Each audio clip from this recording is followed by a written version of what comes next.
கர்த்தருடைய பரிசுத்த நாமத்திற்கு ஸ்தோத்திரம். இன்றைய நாளின் தியானத்திற்கென்று தெரிந்து கொள்ளப்பட்ட வேத வசனம் அப்போஸ்தலனாகிய பேதுரு எழுதின 1 நிருபம் 5 அதிகாரம் 6 1 பேதுரு 5:6. ஆகையால் ஏற்ற காலத்திலே தேவன் உங்களை உயர்த்தும்படிக்கு அவருடைய பலத்த கைக்குள் அடங்கி இருங்கள். Humble yourselves therefore under God's mighty hand, that he may lift you up in due time. ஆகையால் கடவுளுடைய வல்லமை மிக்க கரத்தின் கீழ் உங்களை தாழ்த்துங்கள். அப்பொழுது அவர் ஏற்ற காலத்தில் உங்களை உயர்த்துவார். ஆமென். இன்றைய தியான வசனம் நம்மை தாழ்மையுடன் வாழும் வாழ்க்கைக்கு அழைக்கிறது. அப்போஸ்தலர் பேதுரு விசுவாசிகளிடம் ஒரு முக்கியமான உண்மையை சொல்கிறார். அதாவது, உயர்வு தேவனிடமிருந்து வரும். நாமே நம்மை உயர்த்தி கொள்ளக்கூடாது. மாறாக அவருடைய சக்தி வாய்ந்த கைக்குள் அடங்கி இருக்கும் பொழுது தேவன் நியமித்த நேரத்தில் அவர்தாமே நம்மை உயர்த்துவார். இந்த உண்மையை இன்று நம் ஒவ்வொருவரையும் பார்த்துதான் சொல்கிறார். இது குறித்து சற்று நேரம் தியானிப்போம். அவருடைய பலத்த கைக்குள் அடங்கி இருங்கள் என்று சொல்லியிருப்பதை கவனியுங்கள். இது சமர்ப்பணத்தின் அடையாளம். தேவனுடைய பலத்த கை என்பதற்கு அர்த்தம் அவர் ஆட்சியும் அதிகாரமும் காத்தலும் வழி நடத்துதலும் ஆகும். அதாவது, நம்முடைய முயற்சிகள் அல்ல, அவருடைய திட்டம் முக்கியம். ஏற்ற காலத்திலே. ஏற்ற காலம் என்பது நமது நேரம் அல்ல, தேவனுடைய நேரம். நம்முடைய பொறுமை சோதிக்கப்படும். ஆனால் தேவன் ஒருபோதும் தாமதிப்பது இல்லை. அவர் சகலத்தையும் அதினதின் காலத்திலே நேர்த்தியாக செய்திருக்கிறார் என்று சொல்லியிருப்பதை பிரசங்கி 3:11 வாசிக்கிறோம். தேவன் அவருடைய குறிப்பிட்ட நேரத்தில் உங்களை உயர்த்துவார். அது உங்களுக்கும் அவருடைய மகிமைக்கும் சிறந்த நேரமாக இருக்கும். இதை விசுவாசிக்கிறீங்களா? இன்றைய தியான வசனத்தின் முக்கிய அம்சங்கள் 4. அவற்றையும் வரிசையாக பார்ப்போம். முதலாவது, தாழ்மையால் ஆசீர்வாதம் வரும். தேவன் தாழ்மை உள்ளவர்களுக்கோ கிருபை அளிக்கிறார். தாழ்மையுடன் அடங்கியவர்கள் அவருடைய கரத்தில் பாதுகாப்பாக இருக்கிறார்கள். இரண்டாவது, தேவனுடைய கை பாதுகாப்பும் வழி நடத்துதலும் தரும். இதோ, ரட்சிக்க கூடாதபடிக்கு கர்த்தருடைய கை குறுகி போகவும் இல்லை, கேட்க கூடாதபடிக்கு அவருடைய செவி மந்தமாகவும் இல்லை என்று ஏசாயா 59:1 வாசிக்கிறோம். தேவனுடைய பலத்த கை நம்மை எதிரிகளிடமிருந்து காத்து நடத்தும். நாம் அந்த கைக்குள் அடங்கும் பொழுது பயமின்றி நிம்மதியுடன் வாழலாம். 3, தேவன் உயர்த்தும் நேரம் சரியானது. நம்மால் விரைவாக பெற முடியாததை தேவன் நேரத்தில் அற்புதமாக கொடுப்பார். தேவனுடைய நேரத்தில் வரும் உயர்வு நிலையானது, ஆசீர்வாதமுடையது, மகிமை மிக்கது. இதையும் ஒத்துக்கிறீங்களா?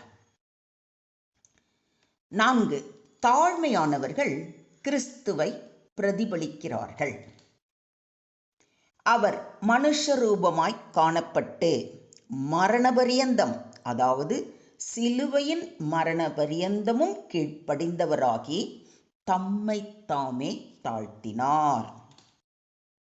ஆதலால் தேவன் எல்லாவற்றிற்கும் மேலாக அவரை உயர்த்தினார் என்று சொல்லப்பட்டிருப்பதை பிலிப்பு 2 அதிகாரத்தில் வாசித்து அறிகிறோம். இயேசு தம்மை தாழ்த்திய போது தேவன் அவரை உயர்ந்த இடத்திலே வைத்தார். அதே போல நாமும் தாழ்மையுடன் நடந்தால் தேவன் நம்மை உயர்த்துவார். இதை விசுவாசிக்கிறீங்களா? தாழ்மைக்கும் கர்த்தருக்கு பயப்படுதலுக்கும் வரும் பலன் ஐஸ்வர்யமும் மகிமையும் ஜீவனுமாம் என்று மிக தெளிவாக கூறப்பட்டிருப்பதை நீதிமொழிகள் 22:4 வாசிக்கிறோம். தன்னை உயர்த்துகிறவன் தாழ்த்தப்படுவான், தன்னை தாழ்த்துகிறவன் உயர்த்தப்படுவான் என்று நம்முடைய ஆண்டவராகிய இயேசு கிறிஸ்து கூறுவதை மத்தேயு 23:12 வாசிக்கிறோம். கர்த்தருக்கு முன்பாக தாழ்மைப்படுங்கள், அப்பொழுது அவர் உங்களை உயர்த்துவார் என்று அப்போஸ்தலனாகிய யாக்கோபும் நமக்கு அறிவுறுத்துவதை யாக்கோபு 4:10 வாசிக்கிறோம்.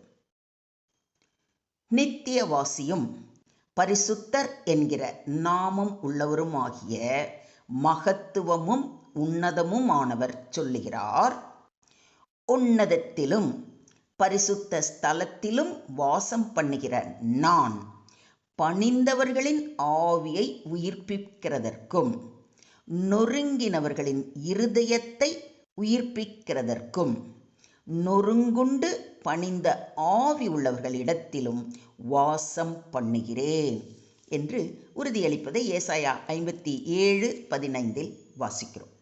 நாம் தேவனிடத்தில் தாழ்மையுடன் பணிந்து அவரது பலத்த கைக்குள் அடங்கி இருக்கும் பொழுது அவர் நம்மோடு வாசம் பண்ணுகிறார் என்பது இந்த வாக்குத்தத்தத்தின் மூலம் உணர்கிறோம் அல்லவா? பணிந்தவர்களின் ஆவியை உயிர்ப்பிக்கிறதற்காக தேவன் நம்முடனே வாசம் பண்ணுகிறார்.